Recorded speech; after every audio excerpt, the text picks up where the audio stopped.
رکھیے جیسے ہیں خانہ زاد ہیں ہم، مول کے عیبدار پھرتے ہیں۔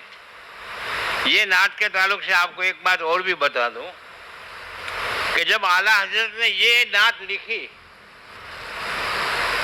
تو استاد الشعراء حضرت داغ دہلوی علیہ الرحمٰن نے اسے جب دیکھا تو اش پکار اٹھے اور یہ فرمایا کہ مولوی ہو کر اتنی چھوٹی بہر میں غزل کہہ لیتا ہے۔ اور فوراً داغ دہلوی نے ایک شعر لکھا، ملک سکھن کی شاہی تم کو رضا مسلم، جس سمت آ گئے ہو سکے بٹھا دیے ہیں۔ اعلیٰ حضرت کی نعت میں جو یہ شعر ہے وہ ان کی مہک نے دل کے، یہ اس میں جو آخری شعر ہے ملک سکھن، یہ اعلیٰ حضرت کا شعر نہیں ہے، یہ داغ دہلوی کا شعر ہے۔ اب اس نعت کا جو مقطع ہے یعنی کہ آخری شعر، وہ تو اتنا پور مغز ہے۔ اعلیٰ حضرت کیا لکھتے ہیں معلوم ہے؟ کوئی کیوں پوچھے تیری بات رضا، تجھ سے کتے ہزار پھرتے ہیں۔ اب بعض نعت خواں یا تھوڑا ترمیم یعنی کہ پھیر پھار کر ڈالتے ہیں کہ تجھ سے کتے ہزار پھرتے نہیں پڑھتے، بلکہ پڑھتے ہیں تجھ سے شیدا ہزار پھرتے ہیں۔ پڑھتے ہیں کہ نہیں پڑھتے؟ اکثر پڑھتے ہیں۔ اور حضور مفتی اعظم ہند رضی اللہ تعالیٰ عنہ کے سامنے اگر یہ نعت پڑھی جاتی اور مقطع میں تجھ سے کتے ہزار پھرتے ہیں کی جگہ کوئی پڑھتا کہ تجھ سے شیدا ہزار پھرتے ہیں تو حضرت مفتی اعظم ناراض ہوتے تھے اور فرماتے تھے کہ تم نے یہاں کتے کی جگہ شیدا پڑھا، شیر کا مطلب مار ڈالا۔ اب شیر کا مطلب کیوں مرتا ہے وہ بھی آپ کو سمجھا دوں۔ اعلیٰ حضرت رضی اللہ تعالیٰ عنہ کی مقدس ذات اس کے رسول میں اتنی فنا تھی کہ صحیح معنی میں وہ فنا پھر رسول تھے۔ اور اعلیٰ حضرت پہ بھی حضور اقدس رحمت عالم صلی اللہ علیہ وسلم کا ایسا کرم تھا کہ اعلیٰ حضرت کو سرکار اپنے زیارت سے بارہا مشرف فرمایا کرتے تھے۔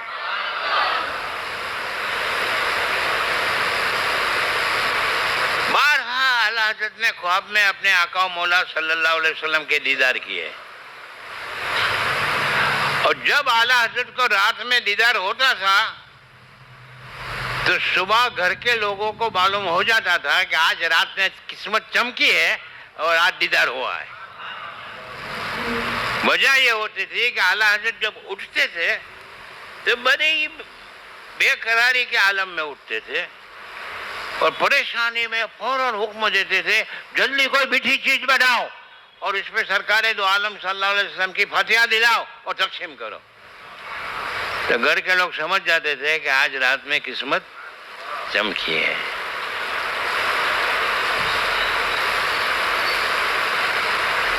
اسی لیے اعلیٰ حضرت نے ایک قطعہ میں لکھا ہے کہ خواب میں بیمار نے تیرے جلوے دیکھے، خواب میں بیمار نے تیرے جلوے دیکھے، ایک عجب لطف ملا محو تماشا ہو کر، اتنے میں آنکھ کھلی، سو گئے وقت بیدار، وقت مانے نصیبہ، سو گئے وقت بیدار، جاگنا مجھ کو ستانے لگا سونا ہو کر۔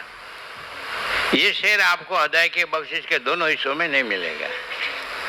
اس شعر کی سند میرے پیر و مرشد حضور مفتی اعظم ہند ہے، اور پورا دن بے قراری کے عالم میں ایک شعر پڑھا کرتے تھے کہ آبے دورے دنداں میں عدن ڈوب گیا، آبے دورے دنداں میں عدن ڈوب گیا، رش کے لبے لالی میں چمن ڈوب گیا، یمن ڈوب گیا، خجلت مانے کہ شرمندگی، خجلت یہ ہوئی دیکھ کر روئے شہ کو، شبنم کے پسینے میں چمن ڈوب گیا۔